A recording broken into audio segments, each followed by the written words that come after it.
हे दोस्तों, दर्शन एकेडमी के YouTube channel पर आपका स्वागत है। अभी तक हमने 10 एग्जाम्पल सॉल्व किए थे। आज के इस वीडियो में हम आगे के एग्जाम्पल सॉल्व करने वाले हैं। 11वां एग्जाम्पल है prove that log a base b into log b base c into log c base a is equal to 1 where a b c are all positive numbers. यहाँ पे आपको ये लेफ्ट हैंड साइड में जो terms हैं इनका multiplication जो है 1 होना चाहिए, ये आपको प्रूव करना है। तो सबसे पहला स्टेप है, हमें क्वेश्चन को एज इट इज़ लिखते हैं। log a base b into log b base c into log c base a is equal to 1। यहाँ पे जो log है वो यहाँ पे बेस है और यहाँ पे जो बेस है वो यहाँ पे log है। सेम वे यहाँ पे जो log का बेस c है वो यहाँ पे log के फॉर्म में है। यानी कि हम देख सकते हैं जो log और बेस है दोनों एक दूसरे के टर्म्स में इंटरचेंज है। तो किसी भी तरह अगर यह कैंसल हो जाए तो हम इस की वैल्यूज निकाल सकते हैं, राइट। तो इसके लिए हम यहाँ पे फॉर्मूला यूज करेंगे, rule of change of base, जिससे न्यूमरेटर और डिनोमिनेटर में हमें log फॉर्म मिल जाएगा। हमने ये पढ़ा हुआ था कोरोलरी में। log a base b is equal to क्या होता है हमारा, ये हो जाएगा न्यूमरेटर में log a आ जाएगा और डिनोमिनेटर में आपको मिलेगा log b।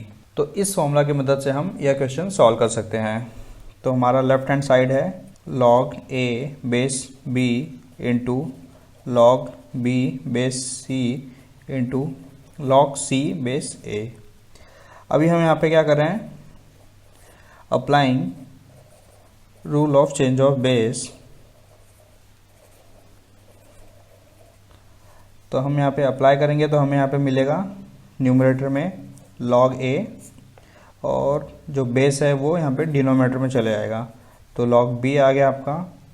सेम वे यहाँ पे log b आएगा न्यूमरेटर में और log c होगा आपका डिनोमिनेटर में। यहाँ पे log c upon log a, ये जो log न्यूमरेटर में है यहाँ पे डिनोमिनेटर में है, यह log b जो है यहाँ पे डिनोमिनेटर में है और यहाँ पे न्यूमरेटर में है। और same way log c denominator में है और यहाँ पे यह न्यूमरेटर में है। यानी कि यह टर्म्स एक एक करके कैंसिल हो जाएंगे और आपको मिलेगा यहाँ पे 1। तो आपका ये RHS आ गया। So LHS is equal to RHS, hence proved. यानी कि आपने यह प्रूव कर लिया। log a base b into log b base c into log c base a is equal to 1। आपका क्वेश्चन सॉल्व हो गया। अगला एग्जांपल है solve x square minus 3x plus 1, इसका होल पावर है x square minus 2x plus 1। यहाँ पे हमें x की वैल्यूज़ निकालनी है। तो आप यह टर्म्स को देखेंगे तो ये आपको सिमिलर टू लगेगा क्वाड्रेटिक इक्वेशन जैसा, यानी कि ax square plus bx plus c is equal to 0, right. तो हम यहाँ पे फैक्टराइज करके भी इसका वैल्यूज़ निकाल सकते हैं या फिर डायरेक्टली एक फॉर्मूला है क्वाड्रेटिक का, x is equal to minus b plus minus b square minus 4ac upon 2a। इस फॉर्मूला से भी हम x की वैल्यूज़ निकाल सकते हैं, बट यहाँ पे जो पावर है वो काफ़ी कॉम्प्लेक्स है तो हम ये फॉर्मूलाज इम्प्लीमेंट नहीं कर सकते हैं। दूसरा है कि ये जो मिडल टर्म है इसको स्प्लिट करके हम फैक्टराइज करके निकालें, बट यहाँ पे जो ये माइनस 3x है और ये 1 है तो ये भी पॉसिबल नहीं है अगर आप फैक्टराइज करके देखेंगे तो इसीलिए हमें यहाँ पे एक स्पेशल तरीके से इस क्वेश्चन को सॉल्व करना होगा, जैसा कि हमने इंडाइसिस का फॉर्मूलाज पढ़ा था। इंडाइसिस फॉर्मूला हमने स्टार्टिंग के लेक्चर्स में ही देखा था, जहाँ पे a power 0 is equal to 1 होता है। इस फॉर्मूला के बेसिस पे हम इस क्वेश्चन को सॉल्व करेंगे। यानी कि यहाँ पे जो 1 है इसको हम एज्यूम करेंगे 1 पावर 0 इज इक्वल टू 1 ऐसा हम कंसिडर करके इस क्वेश्चंस को हम आसानी से सॉल्व कर सकते हैं। मैं बताता हूँ कैसे करेंगे। X square minus 3x plus 1 whole power है x square minus 2x is equal to 1 is equal to, ऐसा भी बोल सकते हैं 1 power 0। 1 power 0 is nothing but a 1 is indices के फॉर्मूला के बेस पे।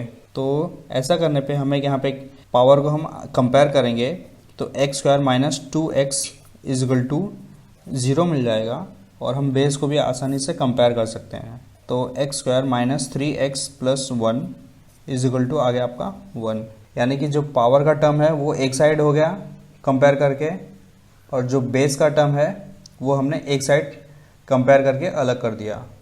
अब हम इसको आसानी से सॉल्व कर सकते हैं।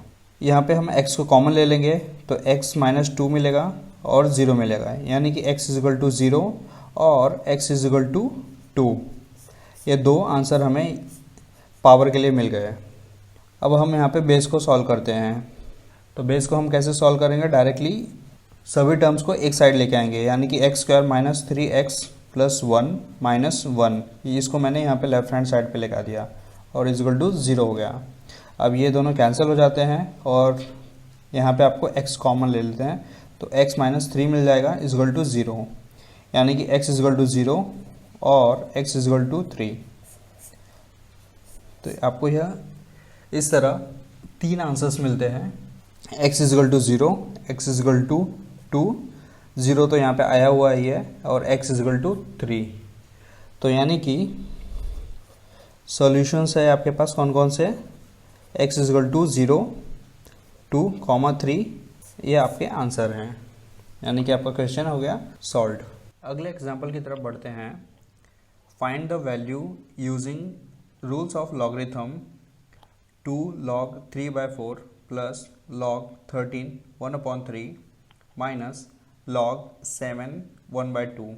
यहाँ पे ये जस्ट बताने के लिए लिखा गया है कि आपको यहाँ पे लॉगरिथम के रूल्स यूज़ करने हैं। नॉर्मली आप यूज़ ही करते हैं सॉल्व करने के लिए, ये जस्ट एक्सप्रेशन है बताने के लिए। तो सबसे पहला स्टेप है, हम यहाँ पे क्वेश्चंस को लिखेंगे 2 log 3/4 plus log 13 1/3 minus log 7 1/2।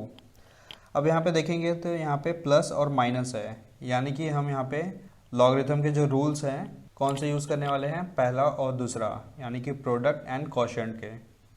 और यहाँ पे जो प्रीफिक्स है 2 है, यानी कि यहाँ पे हम पावर के फॉर्मूला यूज़ करेंगे जिससे यह लॉग के पावर में चले जाएगा। तो हम यहाँ पे सबसे पहले इस टर्म को ही सॉल्व करते हैं। log 3/4 और ये होल पावर हो जाएगा, और बाकी को हम एज इट इज़ लिखेंगे। अभी आपने यहाँ पे प्रीवियस स्टैंडर्ड्स में पढ़ा था कि इस तरह के फ्रैक्शंस को हम कैसे सॉल्व करते हैं। मैं यहाँ पे जस्ट बता देता हूँ बेटर अंडरस्टैंडिंग के लिए। ये a b/c है, तो इस तरह के फ्रैक्शंस को आप ऐसे सॉल्व करेंगे, a को c से मल्टीप्लाई करेंगे और b को आप ऐड कर देंगे। Just for sake of revision मैं ये बता रहा हूँ, a को आप c से मल्टीप्लाई करेंगे और b को क्या करेंगे, ऐड करेंगे। तो सेम वे यहाँ पे हम क्या करेंगे, 13 को 3 से मल्टीप्लाई करेंगे तो हमें क्या मिलता है, 13 3 39 और प्लस 1 यानी कि 40। ये आपका हो गया 40/3 प्लस माइनस होगा log 7 2 14 प्लस 1 यानी कि 15/2। हमने यहाँ पे फॉर्मूलाज यूज़ किया है, log m power n base a is equal to n log m base a, यानी कि जो पावर है आपका प्रीफिक्स में आ गया था, हमने इसको उल्टा कर दिया, यानी कि पावर में ला दिया जो प्रीफिक्स था। अब हम इसको मल्टीप्लाई करके या फिर डायरेक्टली स्क्वायर निकाल सकते हैं। तो 3 का स्क्वायर है 9 और 4 का स्क्वायर है 16 प्लस, अब हम बाकी के टर्म्स को एज इट इज़ लिखेंगे, यहाँ पे हम कुछ नहीं कर सकते हैं। तो इसके बाद हम क्या करने वाले हैं, डायरेक्टली पावर, इसके बाद हम डायरेक्टली फॉर्मूला यूज़ करेंगे प्रोडक्ट और क्वोशिएंट का, क्योंकि यहाँ पे प्लस और माइनस है, और बाकी के सब टर्म्स को देखेंगे तो आप ये नॉर्मल फ्रैक्शंस में आ गए हैं a/b फॉर्म में। तो आप डायरेक्टली अप्लाई कीजिए। तो सबसे पहले प्लस है, यानी कि ये दोनों क्या हो जाएगा, मल्टीप्लाई फॉर्म में 9/16 इंटू 40/3 पहला हो गया। दूसरा है कि यह क्या होगा, ये डिवीज़न फॉर्म में आ जाएगा। क्यों? क्योंकि यह माइनस में है। तो यहाँ पे हम क्या करेंगे, डायरेक्टली डिवाइड करके 15/2 में लिखते हैं और यहाँ पे होल ब्रैकेट कर देंगे। हमने जो फॉर्मूला यूज़ किया है वो यहाँ पे लिख देता हूँ मैं अंडरस्टैंडिंग के लिए। m into n is equal to log of m plus log n। दूसरा फॉर्मूला है m/n is equal to log m minus log n। तो अभी हम इसको आगे सॉल्व करते हैं। मैं कैंसिल अभी नहीं करूँगा, लास्ट में सॉल्व करता हूँ। 40/3। अब यह डिवीज़न है, तो अगर हम इसको मल्टीप्लाई करेंगे तो ये यहाँ पे इसका रेसिप्रोकल हो जाएगा, यानी कि 2/15 आ जाएगा। अब हम इसको आसानी से कैंसिल कर सकते हैं। तो कैंसिल करते हैं। 3 1 ज़ा 3, 3 3 ज़ा 9 और 3 1 ज़ा 3, 3 5 ज़ा 15। ठीक है। 2 1 ज़ा 1, 2 8 ज़ा 16, 5 1 ज़ा 5, 5 8 ज़ा 40 और 8 8 कैंसिल हो गया। तो आपको यहाँ पे आंसर मिलता है log 1, यानी कि सभी टर्म्स आपके यहाँ पे कैंसिल हो गए। और log 1 जो है इसका वैल्यू होता है 0, यह भी हमने पढ़ा था, यानी कि log 1 इज इक्वल टू 0। कोई भी नंबर्स का log देखेंगे तो वो हमेशा 0 होता है।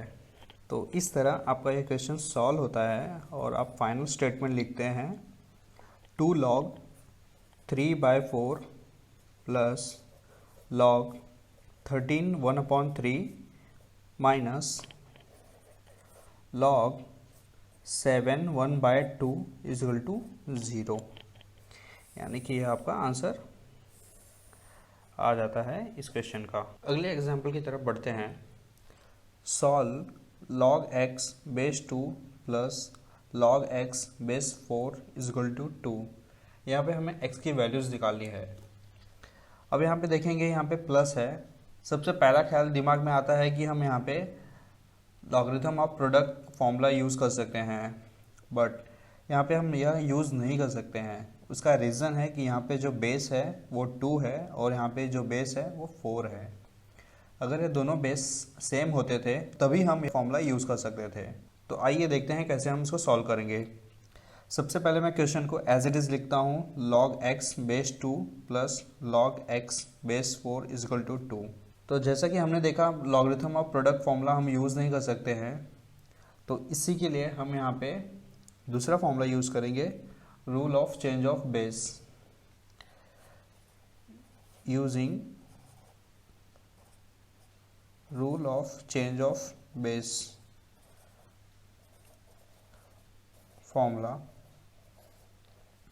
यूज़ करने पे हमें मिलेगा, यहाँ पे जो log है वो न्यूमरेटर में आ जाएगा, जो बेस है वो डिनोमिनेटर में।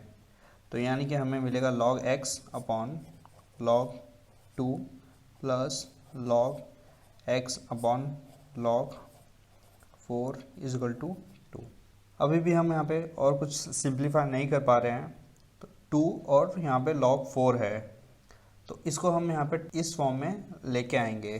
कैसे लेके आएंगे? log जो 4 है इसको हम लिख सकते हैं log 2 पावर स्क्वायर में, और logarithm of power formula use करेंगे तो ये जो पावर है वो प्रीफिक्स में आ जाएगा और हमें मिलेगा log 2। यह सिंप्लीफाई करने के लिए हमें बहुत आसान पड़ेगा, तो हम यह यूज़ करेंगे log x upon log 2 plus log x, और ये जो 4 है इसको हम इस फॉर्म में लिखेंगे 2 log 2 इज इक्वल टू 2। अभी आप यहाँ पे टर्म्स में देखेंगे x और log 2, यह सेम यहाँ पे भी दिखता है log x अपॉन log 2। तो हम इसको क्या करेंगे, कॉमन ले लेंगे, log x अपॉन log 2। इसको कॉमन लेने के बाद हमें यहाँ पे 1 मिलेगा और यहाँ पे 1/2 मिलेगा इज इक्वल टू 2। अभी हम इसको सिंप्लीफाई करके दूसरे साइड में लेके चले जाएंगे डायरेक्टली। log 2 क्रॉस मल्टीप्लाई करेंगे तो हमें यहाँ पे मिलेगा 2 इंटू 1, यानी कि 2 प्लस 1 3, 3/2, 3/2 इज इक्वल टू 2। अब यही चीज़ दूसरे साइड चले जाएगा, log x upon log 2 is equal to 2 into 2 numerator में आ जाएगा और यहाँ पे 3, यानी कि 4 अपॉन 3 मिल गया। अब सेम हम यहाँ पे इसका उल्टा करेंगे, यानी कि जैसा कि हमने यहाँ पे इम्प्लीमेंट किया था, तो इसको हम इसके ओरिजिनल फॉर्म में लेके आएंगे, यानी कि change of base formula use करके log x आ जाएगा base 2 is equal to 4 upon 3। ठीक है, अभी यहाँ तक आपको क्लियर हो गया। अब यहाँ पे हमें सबसे पहले एग्जांपल्स हमने जैसे सॉल्व किए थे वो हमें यहाँ पे यूज़ करना है। हमने एग्जांपल यूज़ किया था जहाँ पे लॉग फॉर्मूला को हमने एक्सपोनेंट फॉर्म में सिंप्लीफाई किया था, तो सेम वे यहाँ पे हम इसको इम्प्लीमेंट करेंगे। मैं एक्सप्रेशन एक बार लिख देता हूँ आपके बेटर अंडरस्टैंडिंग के लिए। x is equal to log y base a, इसको हम लिखेंगे एक्सपोनेंट फॉर्म में y is equal to a power x। तो हमारा यह था log x base 2 is equal to 4 upon 3। तो इसे हमें इस फॉर्म में लाना है। तो जो log है वो क्या होगा, लेफ़्ट साइड में लिखेंगे हम। तो यहाँ पे log x है तो हम इसको लेफ़्ट साइड में लिख लिया, और जो बेस है log का जो बेस है वो राइट साइड में लिखेंगे। तो यहाँ पे 2 है तो ये 2 लिख लिया, और जो log की वैल्यूज़ थी वो यहाँ पे पावर में चली गई। तो सेम वे यहाँ पे 2 है, इसका पावर 4 अपॉन 3 हो जाएगा log की वैल्यूज़। अभी हम यहाँ पे इसको और सिंप्लीफाई करेंगे। सिंप्लीफाई कैसे लिख कर सकते हैं, ये जो 4 है इसको हम 2 इंटू 2 लिखेंगे, यानी कि 2 का स्क्वायर ऐसे हो जाएगा, और होल पावर 1 अपॉन 3 इस तरह। यहाँ पे हमने एक्सपोनेंट का फॉर्मूला यूज़ किया है। आप प्रीवियस वीडियोस भी जाके चेक कर सकते हैं, वहाँ पे भी आपको ये फॉर्मूलाज मिल जाएगा। तो 2 का स्क्वायर क्या हो गया आपका, सॉरी यहाँ पे ये 4 हो जाएगा, हम अलग अलग नहीं लिखेंगे।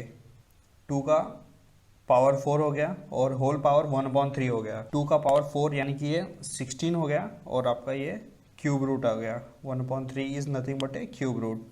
तो x इज इक्वल टू 16 और ये 3, यानी कि यहाँ पे आपका x की वैल्यूज़ आ गई, और इस तरह हम इस क्वेश्चन को आसानी से सॉल्व कर लिए। यहाँ पे हमने फॉर्मूलाज ही यूज़ किया है और कुछ भी नहीं यूज़ किया है। आपको जितना ज़्यादा फॉर्मूलाज क्लियर होगा उतना आसानी से आप क्वेश्चंस को सॉल्व कर सकते हैं। तो दोस्तों इस वीडियो में इतना ही। अगर वीडियो पसंद आया तो प्लीज़ वीडियो को लाइक कीजिए, और इस वीडियो को शेयर भी कीजिए अपने दोस्तों में, वो भी मैथ्स के वीडियो ट्यूटोरियल्स फ्री में सीख सकें। और चैनल को सब्सक्राइब करना ना भूलना। Thank you.